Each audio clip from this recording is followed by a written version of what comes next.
Bueno, vamos a lo que vinimos.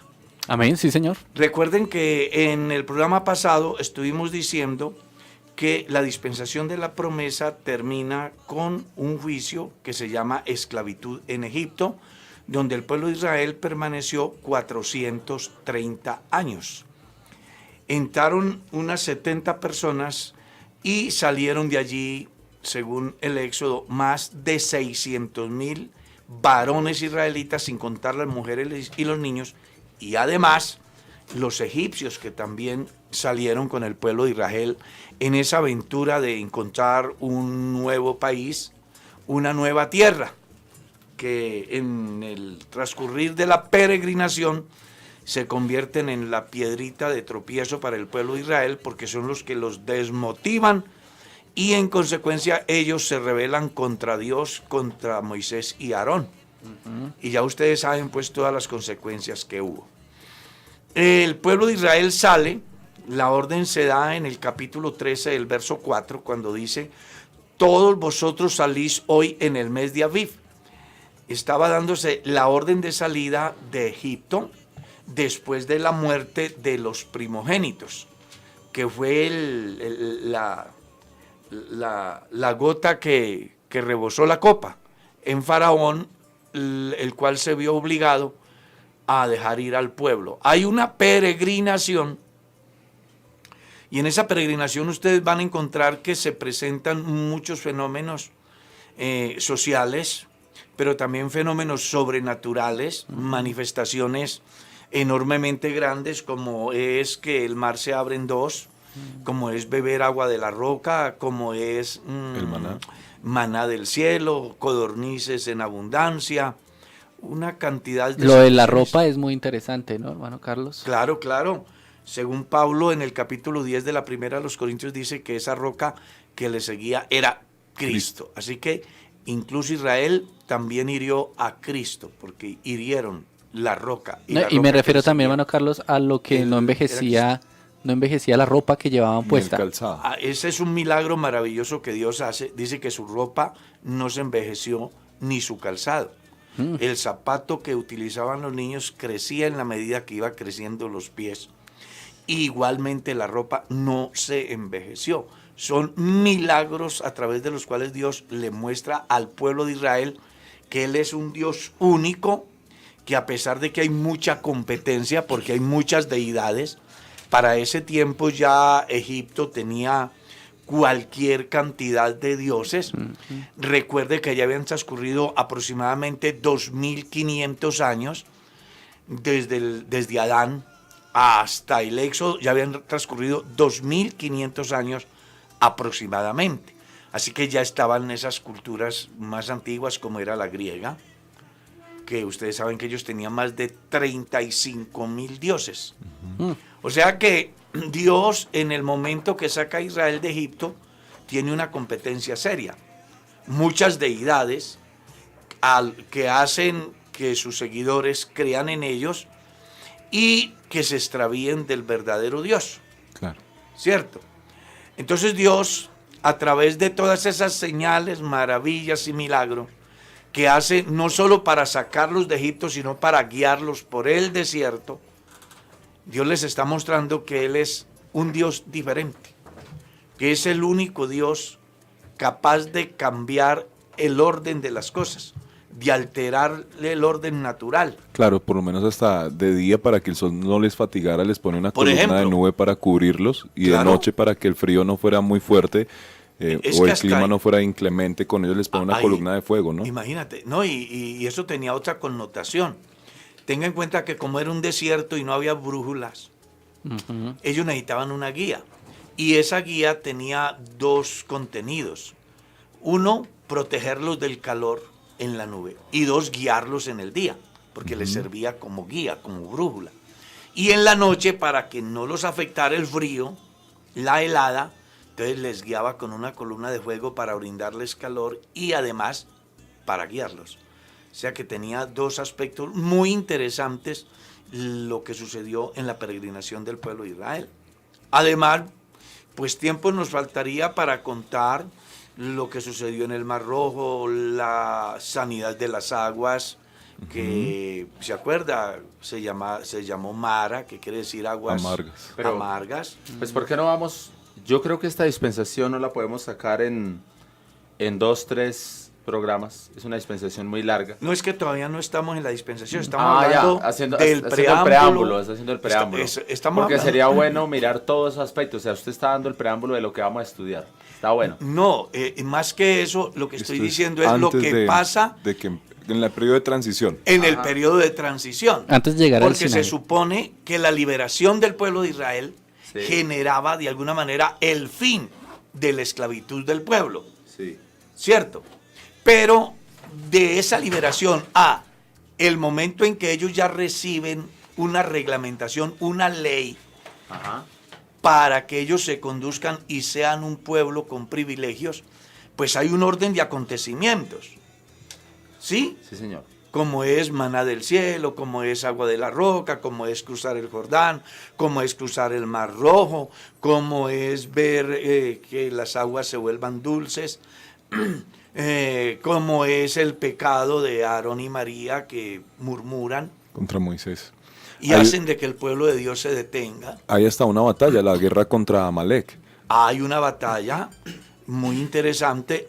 Incluso se presenta ese gran fenómeno de Balaán, que se deja llevar por la ambición, según el libro número 16, según número 22, y se presenta la rebelión de Coré, que fueron 250 príncipes.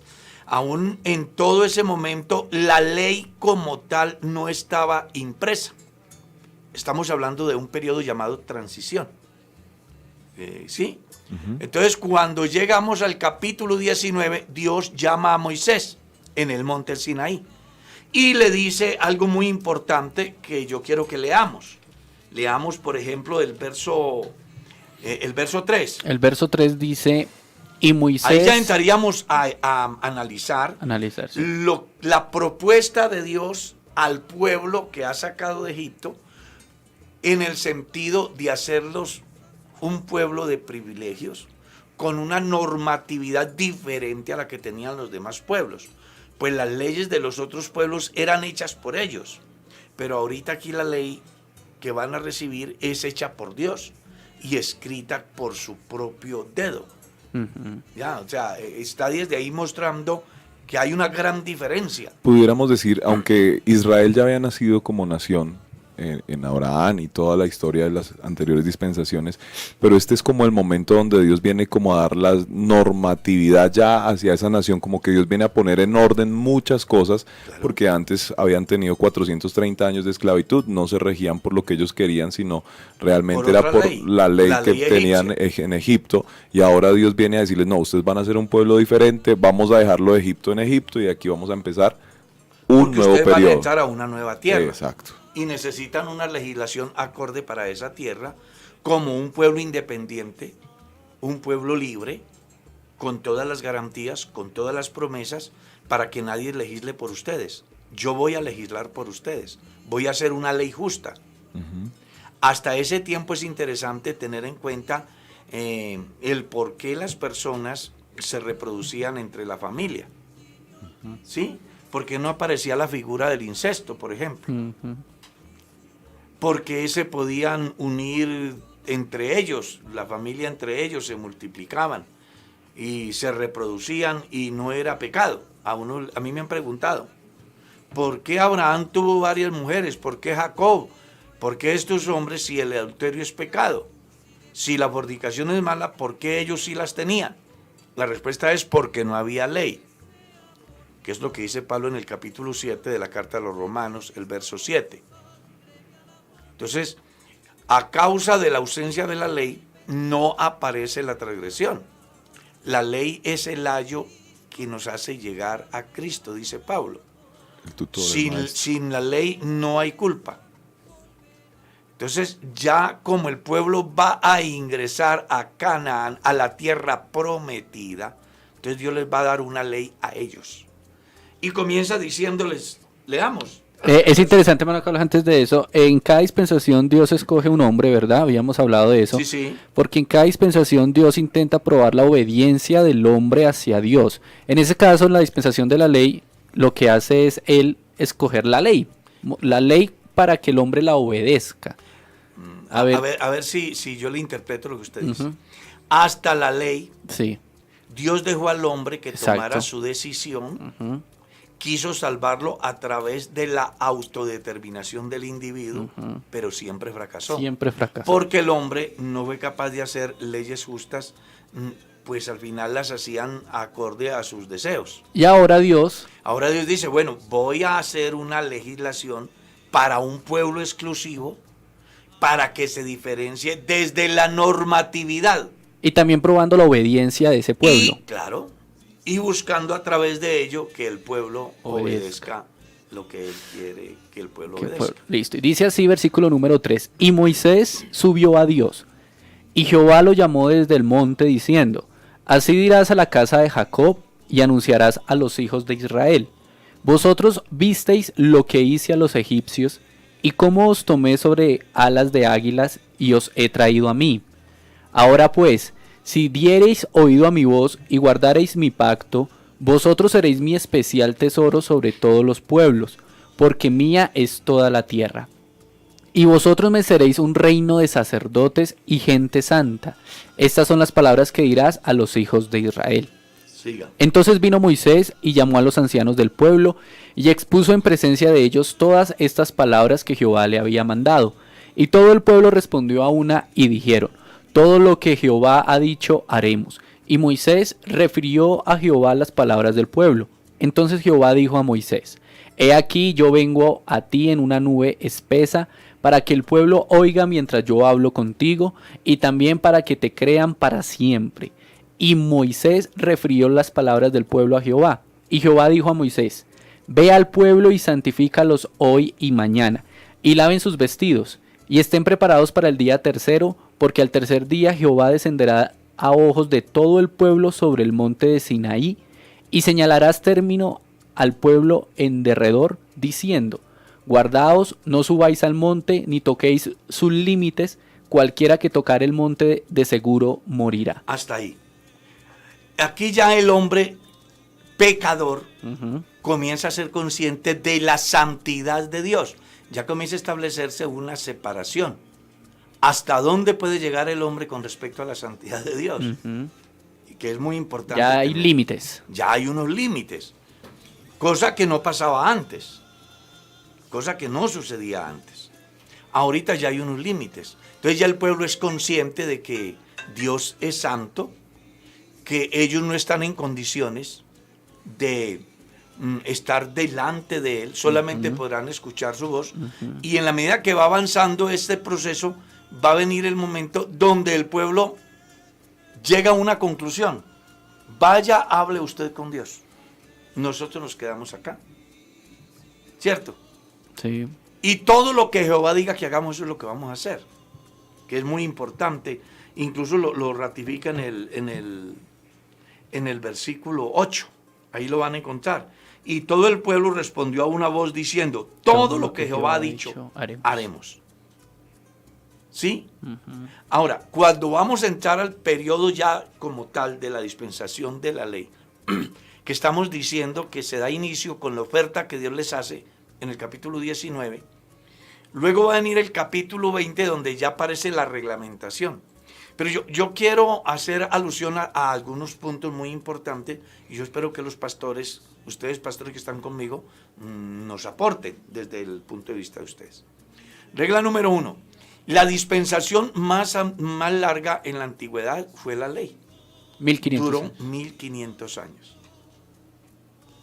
Qué interesante eso. 2. En esa dispensación, que reúne en sí todo lo que ya sería el Antiguo Testamento, es bueno aclarar que el Antiguo Testamento se divide en 3 partes, que era la ley de Moisés, los profetas y los salmos.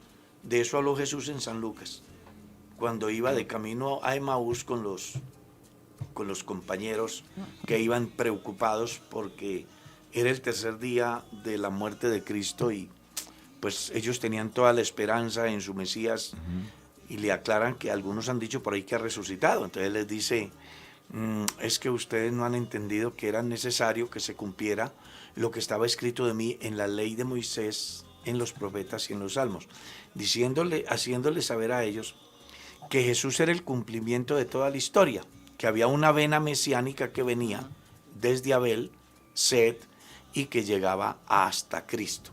¿Ya? Ahora, cuando vamos a entrar a la ley como tal, que ya aparece en el capítulo 20, es bueno que diferenciemos que hay 3 cosas muy importantes en la ley de Moisés. La primera es una ley que hace el deber del hombre para con Dios. La segunda es una ley que es el deber del hombre para con los demás. ¿Ya? La ley de Moisés se dividía en 3 partes. Ley moral, ley civil y ley ceremonial. Sí. La confusión de esos 3 aspectos son los que hacen que muchas personas en un momento determinado den una mala interpretación y tuerzan las escrituras defendiendo cosas que no deben de defenderse porque las están ubicando en una de las leyes que han dejado de funcionar. Porque es interesante que entendamos que lo que son las leyes civiles y las leyes morales de Dios eran, son y serán. Los estados se rigen por ellas todavía. Pero la ley ceremonial desaparece. Y muchos hacen de la ley ceremonial, ¿ya?, cosas que no competen a este tiempo. Exacto, la siguen aplicando. La siguen aplicando. Como si estuviera vigente, pero ya dejó su cumplimiento, ya no tiene que seguir. Entonces es muy importante que tengamos en cuenta eso. Ahora, si leemos, por ejemplo, ya el versículo 1 del capítulo 20. Dice así: y habló Dios todas estas palabras diciendo: yo soy Jehová tu Dios que te saqué de la tierra de Egipto, de casa de servidumbre. Leamos hasta el 5. Y no tendrás dioses ajenos delante de mí. No te harás imagen, ni ninguna semejanza de lo que esté arriba en el cielo, ni abajo en la tierra, ni en las aguas debajo de la tierra. No te inclinarás a ellas, ni las honrarás, porque yo soy Jehová tu Dios, fuerte, celoso, que visito la maldad de los padres sobre los hijos hasta la 3ª y 4ª generación de los que me aborrecen. Leamos hasta el verso 7. Y hago misericordia a millares, y a los que me aman y guardan mis mandamientos. No tomarás el nombre de Jehová tu Dios en vano, porque no dará por inocente Jehová al que tomare su nombre en vano. Hasta ahí la ley va enfocada a Dios, o sea, el deber del hombre hacia Dios. Hacia Dios. Entonces comienza diciendo: no tendrás dioses. Tendrás dioses ajenos. Que era algo común, exacto. Porque ellos estaban en medio de un pueblo pagano siempre. Pagano, donde politeísta. No solamente habían dioses mitológicos, sino un dios real que era el faraón. El faraón es considerado Dios. El faraón dios. era considerado como un dios. Ra en la tierra. Exactamente. Eso era lo que ellos pensaban. Algo así como piensa la Iglesia Católica. El Papa es el vicario de Cristo en la tierra. Es el reemplazo de Cristo. Oye, qué blasfemia tan grande, ¿no? Tremendo. ¿Cómo riñe eso con lo que dice el Decálogo? Entonces, observe eso. Dios comienza por lo primero. Él dice, hay que arrancar por lo que más perjudica a la gente. Y es el politeísmo. Ustedes no pueden ser así. La idolatría. La idolatría. Y a mí me encanta esto porque cuando uno lee el capítulo 17 del Génesis, ustedes se encuentran que una de las cosas que Dios le dice a Abraham es: anda delante de mí y sed perfecto porque yo soy Jehová tu Dios, el Todopoderoso. Eso no lo podían decir las otras deidades. ¿No le parece interesante eso? Claro que sí. Claro. El Todopoderoso. No, porque podían haber dioses poderosos, según la cultura. Según la cultura, según el pensamiento de ellos. Sí. Pero no había uno que fuera el Todopoderoso. Como un supremo, uno que estuviera por encima Por de encima ellos. de todos los dioses. No lo había. Ahora, Dios se le está manifestando aquí a Abraham y les está recordando a su descendencia el pueblo de Israel que han salido de Egipto, le está diciendo, tengan en cuenta que yo soy el Dios Todopoderoso. Y empieza hablándoles de... que no admito coexistencia. Empieza hablándoles de eso porque era una de las cosas que más problemas le iba a traer al pueblo de Israel, ¿no? El empezar a hacer dioses paganos, a empezar a adorar imágenes. Entonces él empieza hablándoles de ese primer mandamiento porque sabía que más adelante el pueblo iba a empezar a... Claro, pues es que imagínese que Dios busca generar conciencia. Una de las particularidades que hay en Dios es que antes de que venga un juicio, Él genera conciencia. No solamente de quién es Él, de cuáles son sus propósitos, sino de las consecuencias que vienen como resultado de no oírlo, de no obedecerlo. Entonces lo primero que les está diciendo es, no tendrás dioses ajenos delante de mí. No te harás imagen. Ojo con eso. No los tendrás. Ahí no está diciendo que los adore, le está diciendo, no los tendrás.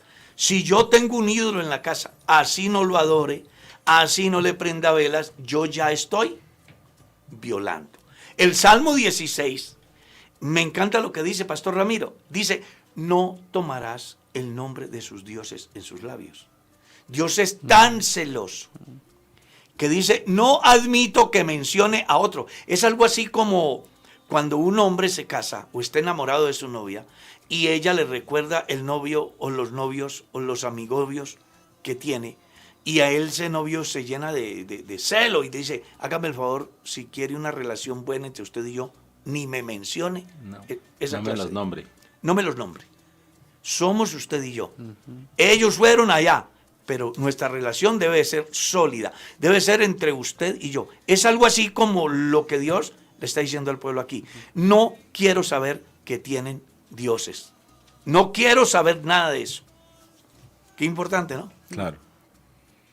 Y eso es lo que él va a corroborar en el versículo 8, versículo 6, porque yo soy Jehová tu Dios, versículo 5, porque yo soy Jehová tu Dios, fuerte y celoso, que visito la maldad de los padres sobre los hijos, hasta la tercera y cuarta generación de los que me aborrecen, y que hago justicia a millares y millares.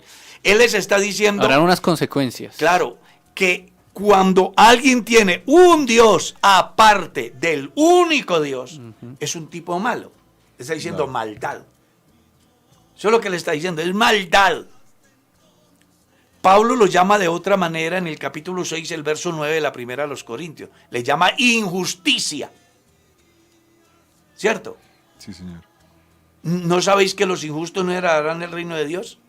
Ni los adúlteros, ni los fornicarios, ni los afeminados, ni los idólatras. Los incluye. Y en cada una de las prohibiciones que aparecen en el Nuevo Testamento con respecto al comportamiento del hombre, aparece ese de los ídolos, de no tener ídolos, porque es algo abominable delante de Dios. Entonces le está diciendo aquí, primero, no tengan, porque si los tienen, algún día se les ocurre por revivir su ayer. Ir a adorarlos. Hay que ir a sepultar el pasado. Ustedes son un nuevo pueblo, con unos nuevos valores, bajo un nuevo propósito, con un futuro diferente, con un proyecto de vida diferente. Entonces no quiero darme cuenta que ustedes tienen esa clase de dioses. Lo segundo, ¿cuál es? No te harás imagen. No te harás imágenes. Ni ninguna semejanza de lo que esté arriba en el cielo, ni abajo en la tierra, ni en las aguas debajo de la tierra. En otras palabras, no se sienten a pensar cómo es Dios.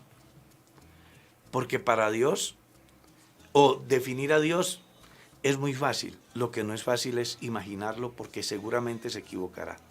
Es mejor definirlo. ¿Y cómo se define Dios? Dios es espíritu, Dios es luz, Dios es la vida, Dios es el poder, Dios es la existencia misma, existe por sí mismo, no es dependiente, es autosuficiente. Eso es lo que le está diciendo. Entonces, algo así, no se sienten a pensar cómo es Dios. ¿Será alto?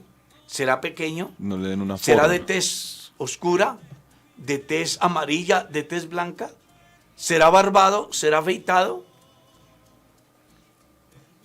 ¿Será tan enorme que si cae sobre una ciudad derrumba los edificios? ¿Será tan pequeño para como pegarlo en una vitela en el bolsillo? No se lo imagine porque se equivoca, lo que les está diciendo. A mí nadie se puede imaginar quién soy yo. Claro, es que Dios tiene razón porque seguramente que el hombre lo relacionará acorde a el pensamiento antropológico que tiene.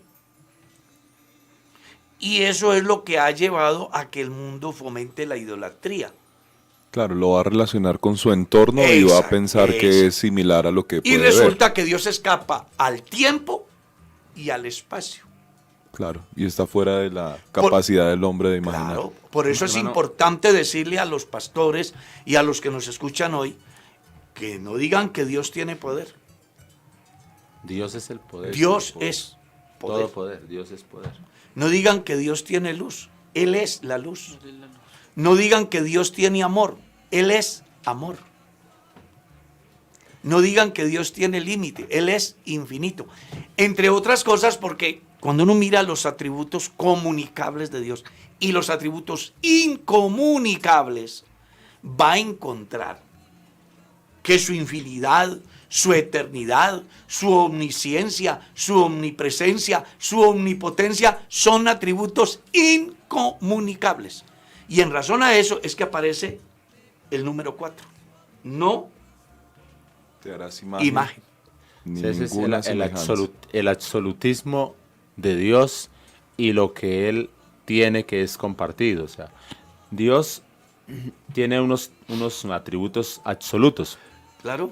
Únicos de Él. Incomunicables se llaman en teología. Sí.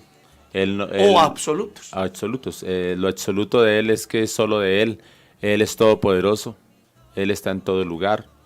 Él es indivisible. Él es espíritu.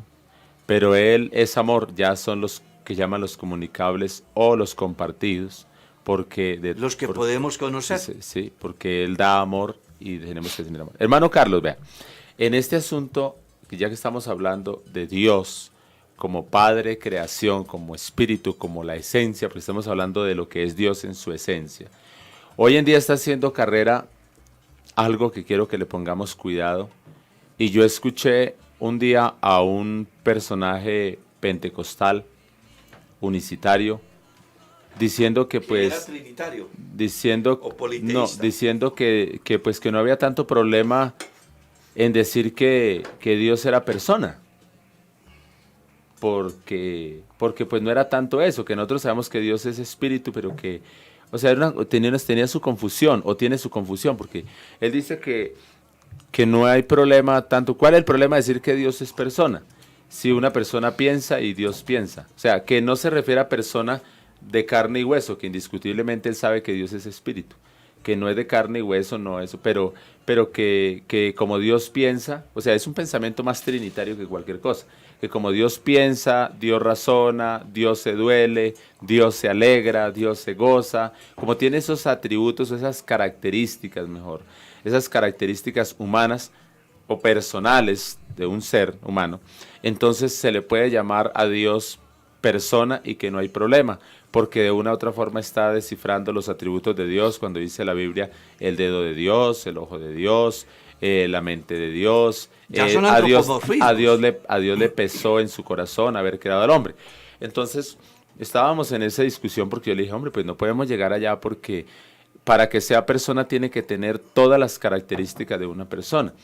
Y es cierto que Dios piensa, que Dios actúa, que Dios se duele, que Dios se goza, que Dios, todas las cualidades, pero para que sea persona, definitivamente, pues tiene que cumplir todas las características de una persona.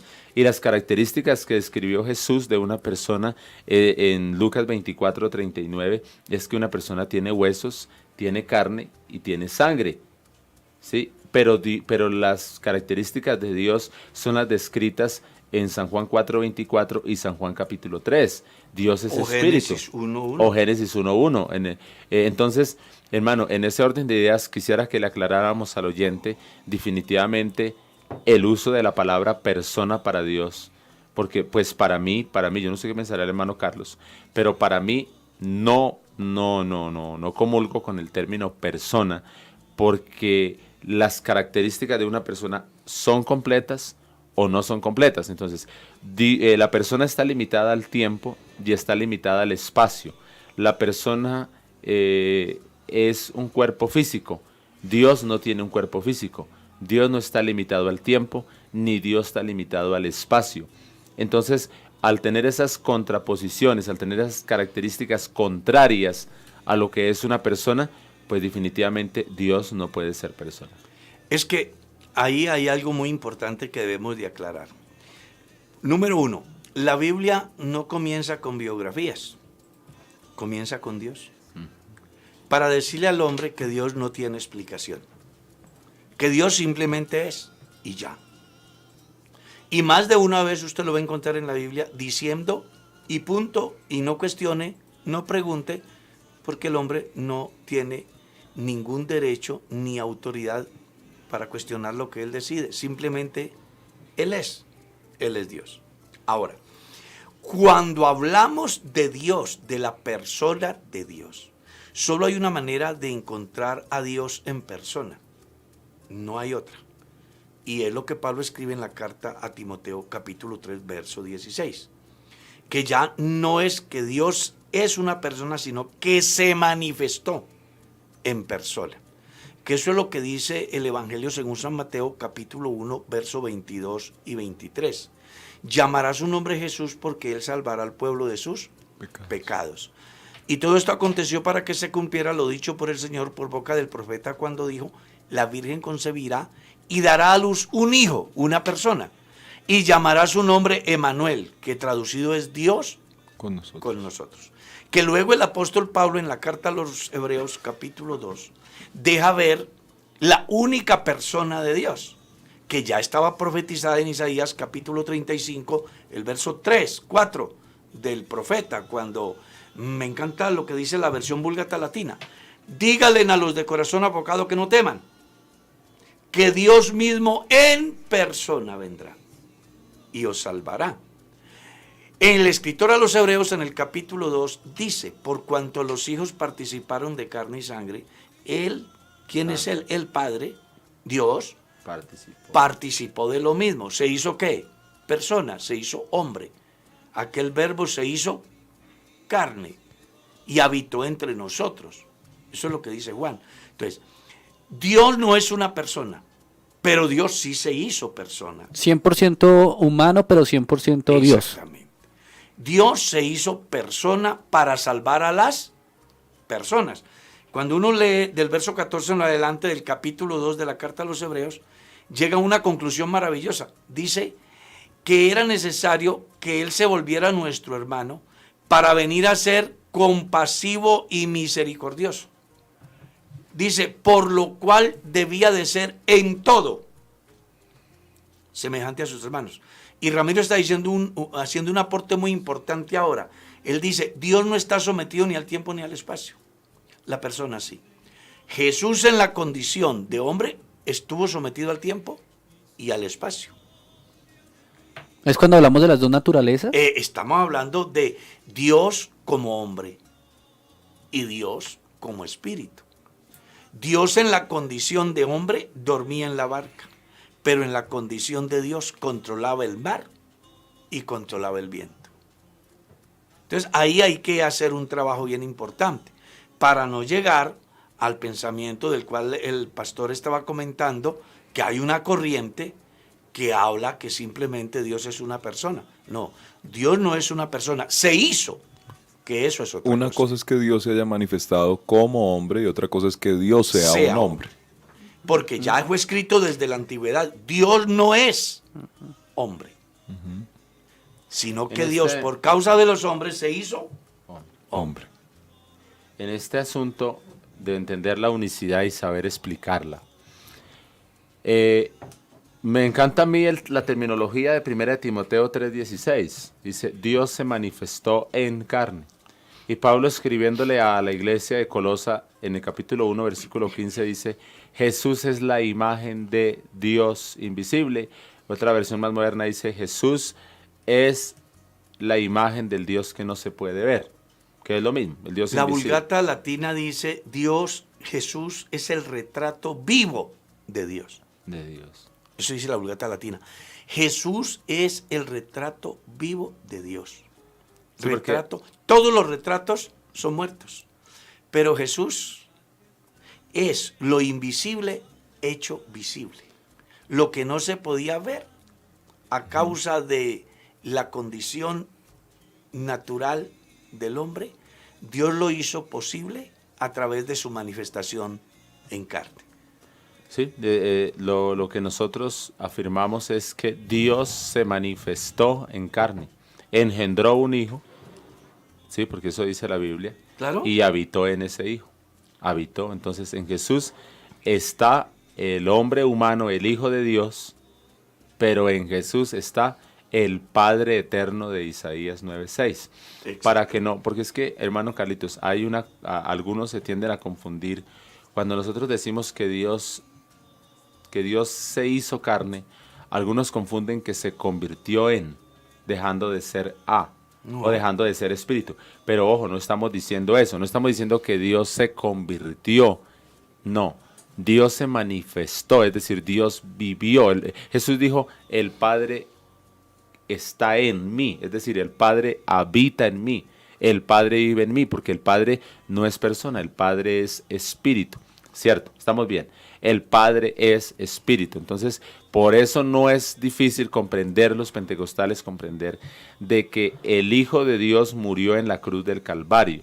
En la cruz del Calvario no murió Dios, hombre. Murió el Hijo de Dios. Murió la humanidad. ¿Sí?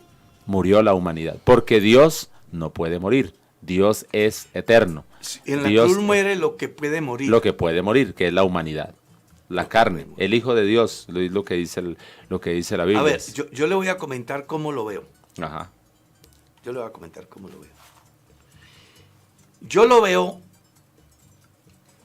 dentro de lo que es posible en lo humano. Ajá. Porque como Ramiro dice, Dios en esencia no muere. Claro. Pero Dios en la parte humana sí. Porque Jesús es Dios manifestado en carne. Quien vio a Jesús, vio a Dios. Él mismo se lo dijo a los discípulos. Cuando ellos le preguntan, muéstranos al Padre y nos basta. Él les dice, tanto tiempo que he estado con vosotros, Felipe, y no me habéis visto. Si es que el que me ha visto a mí, ¿ha visto a quién? Al Padre. ¿Y a quién estaban viendo? A Jesús. ¿Ya?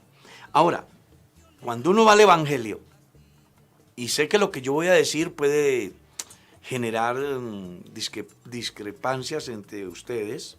Estamos aquí tratando de ayudar, de crecer. Hay un caso bien interesante cuando Jesús es crucificado. Está en medio de dos ladrones. Uno de ellos le dice, si tú eres el Hijo de Dios, desciende de esa cruz, sálvate y sálvanos. Él no está diciendo que es el Hijo de Dios, sino se oye decir que es el Hijo de Dios, y eso es cierto. Si tú eres, como Si que tú lo pone en tela de juicio. Le está cuestionando su manifestación. Pero el otro no ve a Jesús como el Hijo. Mire cómo lo ve. Ni aún temes tú a Dios estando en la misma condición. ¿En qué condición estaba? Crucificado. ¿A quién vio el ladrón? A Dios crucificado. Entonces, ¿sí murió Dios en la cruz o no murió Dios en la cruz? Es la discusión. Entonces, hay unos que dicen que no. Y yo creo eso. Dios en su divinidad no murió. Pero Dios en su humanidad sí murió. Porque era lo único que servía para redimir. Mi pariente cercano, mi hermano que pagara el precio por mi rescate, que ya aparece en el Salmo 49, dice que la redención del hombre es de gran precio y no se logrará jamás, porque la vida no tiene precio. Entonces, ¿qué es lo que hace Dios? Se provee de algo humano que no tenga precio para pagar con lo que no tiene precio lo que no tiene precio, que es la redención del hombre. Entonces, si a mí me preguntan, les hago una confesión, no sé cómo la vean ustedes. Si a mí me preguntan, ¿Dios murió en la cruz? Yo digo, sí. Sé que automáticamente genera la reacción. Dios no puede morir. Pero yo le digo, no, sí murió lo que podía morir. Dios en esencia no muere, pero Dios en la condición de hombre, sí. Porque era la única forma a través de la cual se podía redimir. Y el único que podía redimir era el hombre más fuerte que el hombre fuerte. Y ese hombre más fuerte que el hombre fuerte dice que vino, ató al hombre fuerte, nos abrió la cárcel y nos dejó libre. ¿Refiriéndose a quién? A Jesús, que es el hombre más fuerte, que paga con un precio que no tiene valor, lo que no tiene precio, que es la salvación del hombre. Entonces, yo creo realmente que lo que Dios ha hecho es muy grande. Muy grande. Ahora alguien dirá, pero no puede ser posible. No, para usted es imposible. Pero es que Dios no es dependiente. Dios es autosuficiente. Él pudo aparecérsele a Abraham como un ángel, ¿cierto que sí? Sí, así es. Y también pudo hablarle a Balaán a través de un asna. ¿Y cuál es el problema? Si las asnas no hablan, pero Dios hizo que un asna hablara, ¿cuál es el problema? Dios es soberano. Dios es absoluto. Dios es incuestionable. Dios hace lo que quiere. Dios en su infinidad, Él puede hacer lo que quiere. Entonces, ¿qué es lo que yo pienso? Cuando aquí el escritor está diciendo, no te imagines. Le está diciendo al hombre, no pierda tiempo. Hay una sola razón. Dios simplemente es. Que en el transcurrir del tiempo Él se ha ido revelando, porque la revelación de Dios entre los humanos ha sido ¿qué? Progresiva. Uh-huh. Y Juan va más allá. Ojo con eso, lo que dice la primera carta de Juan. Juan dice, hermanos, ahora somos hijos de Dios.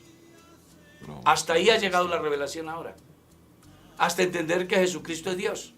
Que Él es el Salvador de todos los pecadores. Eso está claro. Pero la revelación va más allá. Va a venir el día donde esta limitación humana va a ser quitada para ver a Dios en un cuerpo glorificado, porque solo de esa manera se puede ver a Dios tal cual como Él es, en un cuerpo espiritual, ¿ya? En un cuerpo espiritual, un cuerpo glorificado, un espíritu hecho perfecto, que fue lo que Jesús le dijo a los saduceos cuando le preguntaron sobre la resurrección. Porque mientras el hombre esté en esta condición no puede ver a Dios. No hay hombre que vea a Dios y viva. Hablando en lo que es absoluto, en lo esencial, en su espíritu. Pero Dios, a causa de los hombres, su grande amor por el ser humano es tan inmenso que toma el antropos, la forma del hombre. Y por eso es que ustedes van a encontrar entonces en la Biblia, Dios ve, Dios oye, Dios extiende su mano, el dedo de Dios, porque es el lenguaje que el hombre entiende. Dios, siendo lo que es, se rebaja hasta la condición del hombre para que el hombre conozca en sus palabras el amor, la grandeza, su soberanía, su eternidad. O sea, a mí lo que me deja ver todo esto es que Dios es demasiadamente bueno. Y convoca al hombre a que no se imagine, porque va a perder el tiempo. Dios es inimaginable. Todo lo que usted se imagine de Dios es más pequeño que una arena en el inmenso océano. Dios es mucho más que eso. Y mire que Pablo va con el caso de la soberanía. Cuando ustedes leen la carta a los Romanos, usted mira a Pablo explicando la soberanía de Dios, la elección, la preexistencia. Y él comienza a hacer unos argumentos interesantísimos para ir mostrando el proyecto divino con Israel, con la iglesia. Pero llega un momento donde se choca con el muro. ¿Y cómo concluye él? Profundidades de la sabiduría y del conocimiento de Dios. Porque ¿quién le enseñó a él? Entonces, por eso estamos diciendo que la Biblia comienza con Dios, no explica, porque Dios no hay manera de explicar. Podemos hablar de Dios. de todo lo que Él hace, pero no hay quien pueda explicar a Dios. Quizás... Una vez en la radio me preguntaron a mí, pastor, ¿quién hizo a Dios? ¿Y sabe cuál fue mi respuesta? El día que alguien te explique quién es Dios, qué es Dios, cómo apareció Dios, ese día se acaba Dios y el que lo explique será Dios. Claro. Porque Dios es inexplicable, es conocible, pero es inexplicable. No hay manera de explicar lo que no tiene principio ni fin. Lo único que uno puede explicar es lo que tiene principio y tiene fin. Pero Dios no tiene principio ni tiene fin. Es antes de todo y después de todo. Y un buen ejemplo lo lee usted en Job capítulo 38. Hacia allá iba.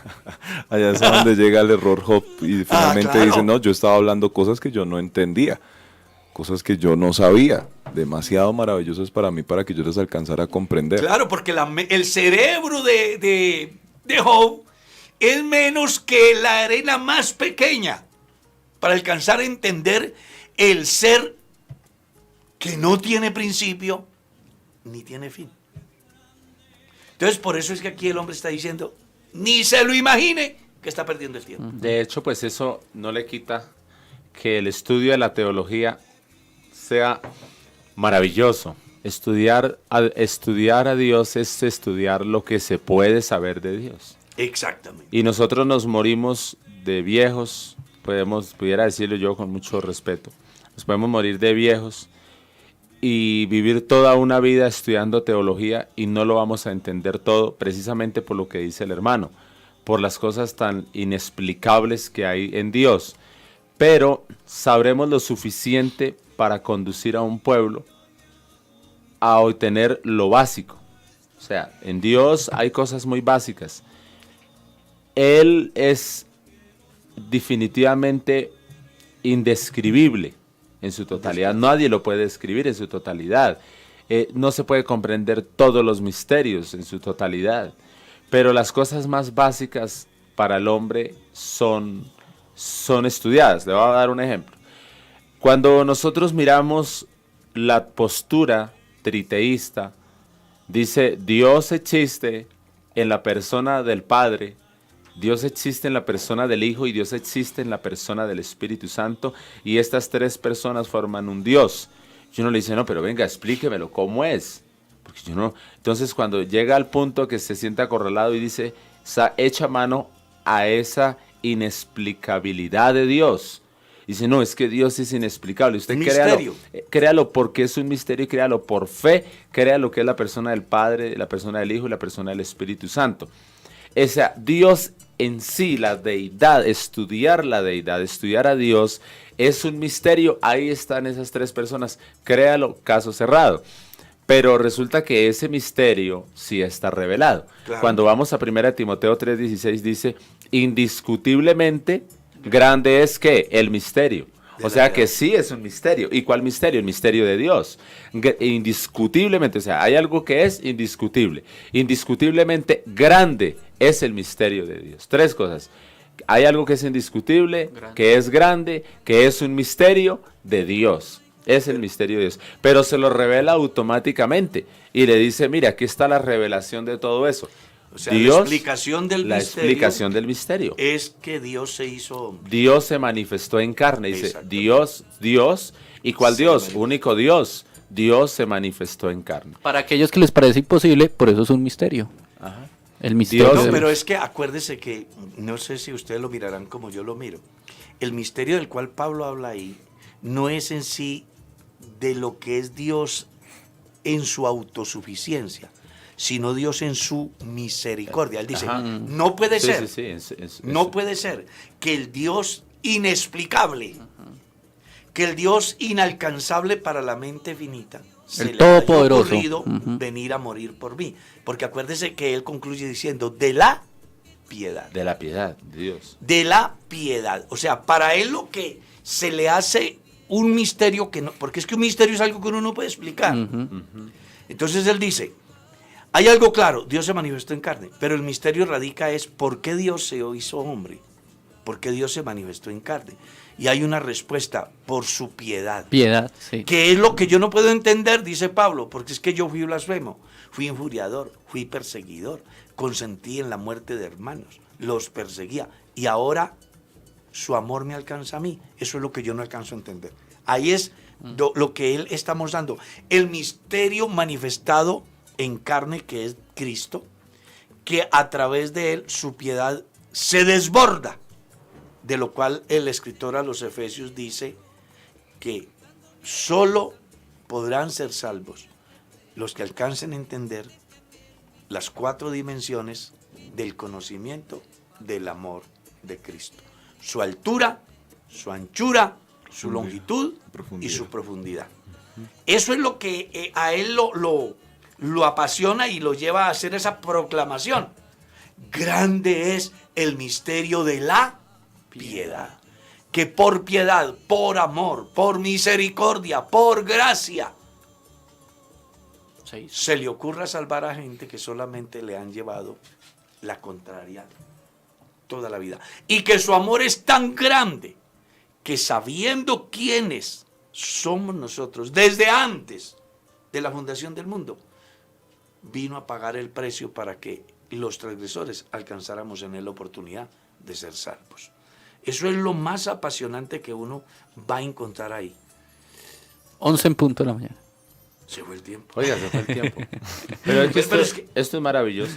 Esto es... Y apenas entonces, es el principio. en conclusión, vamos a decirle a la gente: regla número 1, no tenga monachos ni vitelas, ni tampoco los tenga en el corazón, porque hay gente que no los tiene de yeso ni de papel, pero los tiene en el corazón. Uh-huh.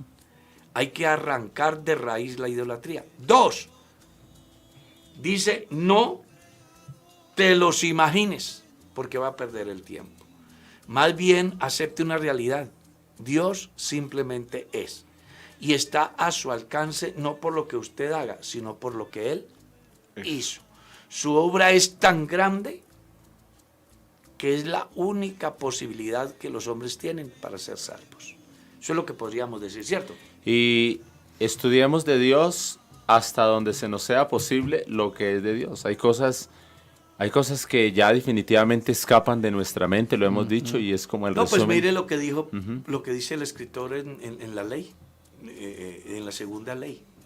Las cosas reveladas a sus hijos y las secretas pertenecen a Dios. Sí. Y alguien dijo por ahí: hay algunas cosas que no entendemos aquí, las entenderemos cuando estemos allá.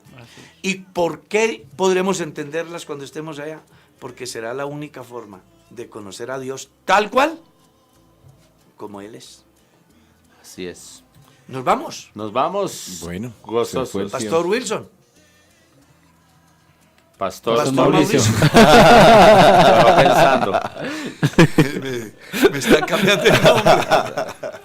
Bueno, hermano Carlos, muchas gracias a mis 2 compañeros, el hermano Ramiro, el hermano Diego, bendiciones, y para cada uno de los oyentes, y no se olvide, dentro de 8 días continuamos con este precioso tema.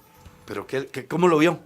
No, muy bien, hermano Carlos, eso se aprende mucho. Muy, muy enriquecedor. Lo importante es que cada uno de los oyentes, yo también estaba aquí tomando mis noticas, que los oyentes saquen su cuadernito, su lápiz y comiencen ahí a tomar notas, porque se aprende mucho en estos temas. Claro que sí. Pastor Ramiro. Muchas gracias, hermano Carlitos, por dejarnos participar en Tertulia Pastoral, y entonces seguimos. Esto aquí nos da para unos 10 programas, así de que mínimo vamos a analizar poco a poco, no llevamos afán.